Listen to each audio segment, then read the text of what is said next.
ですね、実は、あるものを使ったりとかすると、もっと負担のかかりにくい座り方っていうのをですね、簡単にできる方法があるんですね、使っていきたいと思います。このバスタオルをこんな感じでですね、ぐるぐるーっと筒状にしてもらって、ほい。皆さんこんにちは。豊か生態院チャンネルのしょうじです。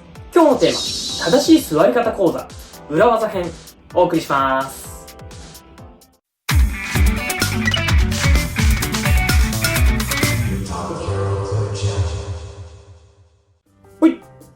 座り方のお話です。前回の動画で体に負担のかかりにくい座り方をご紹介しました。ただですね、実は、あるものを使ったりとかすると、もっと負担のかかりにくい座り方っていうのをですね、簡単にできる方法があります。ただその方法だと、オフィスだと実行しにくいのかなと思ってね、あえて紹介しなかったんですけれども、今在宅ワークの方が増えて、自宅でだったら比較的、行うことができるのかなと思いましたので、別の動画でね、撮ることにしました。ほい。ここで突然ですが、豊かクイズです。骨盤、いくつの骨で構成されているでしょうか？ A、3つ、B、2つ。骨盤、いくつの骨で構成されているでしょうか？ A、3つ、B、2つ。正解は A の3つですね。そう、骨盤というのは横の腸骨、下の座骨、真ん中の仙骨、この3つで構成されています。なので、この仙骨と腸骨の間の仙腸関節だったり、この恥骨、この間もですね、関節なんです。このあたりの関節が、歪むことで骨盤の歪みになってくるんですね。ほい。では早速ですね、一つ目の裏技、ご紹介していきたいと思います。一つ目の裏技はですね、このようなバスタオルですね、使っていきたいと思います。このバスタオルをこんな感じでですね、ぐるぐるーっと筒状にしてもらって、この上に座ってもらう。ただそれだけです。で、このバスタオルの向きをどうするかというと、このですね、股に挟むような形で置きます。で、このようにしてもらって、座って、前回お話しした正しく、負担のかかりにくい座り方をあと実践するだけです。そう。この状態で座ってもらって、お尻、もも裏で座るような感じ。で、かつ、膝の角度は90度。足首の角度は90度の形でですね。で、この状態でおへそを前にして座る。これがですね、物を使った正しい座り方。まず一つ目になります。ほい。でですね、なぜタオルの上に座ると骨盤が安定するのかを解説していきたいと思います。前回もお話しした通り、骨盤というのは横から見た時に逆三角形の形をしています。で、この座骨というですね、点が左右に2点あって、線を結ぶと横の軸でしかないんです。なので、この軸上で座っちゃうと不安定な状態になっちゃうよっていう形です。で、僕の腕をさっきのタオルだと仮定すると、タオルの上に骨盤を乗せると、横の軸と縦の軸ができることによって、骨盤が安定して座ることができるんです。そう。なのでですね、これを、タオルを座ってあげると、縦の軸ができるので、骨盤が安定していくっていうような理論なんですね。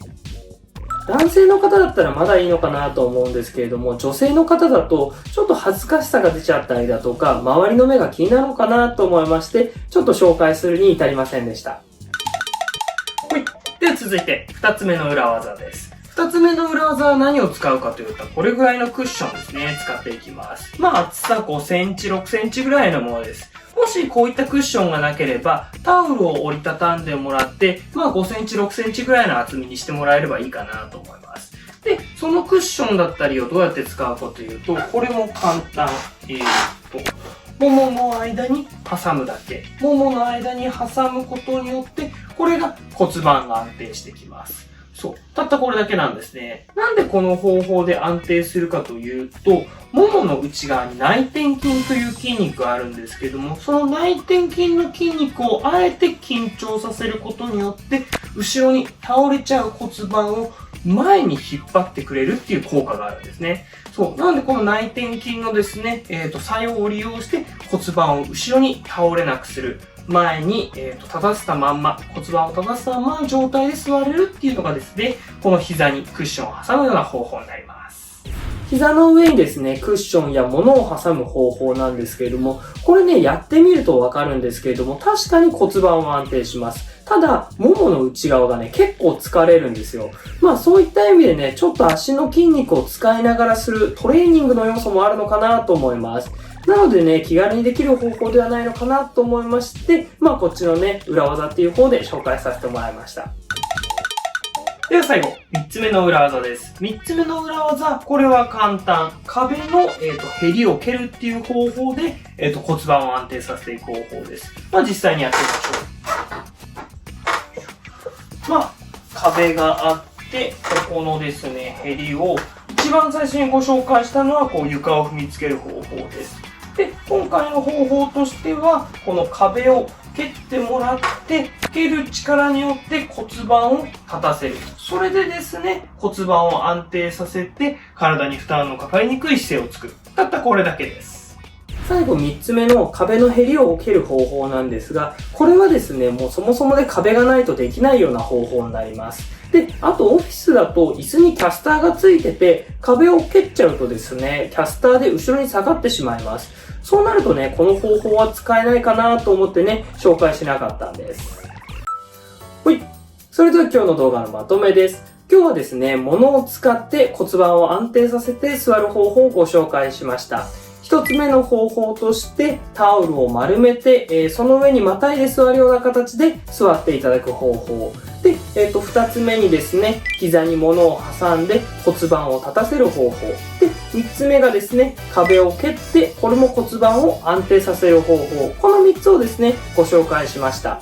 その中でもですね、特に一番最初に紹介したタオルの上に座る方法。これはですね、すごく僕がですね、お勧めできる方法なので、オフィスでだったらちょっとやりにくいんですけれども、今ね、在宅でリモートワークされている方非常に多いと思います。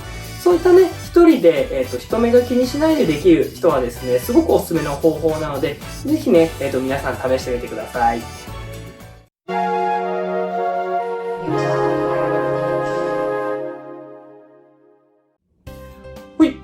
今日の動画いかがでしたでしょうか？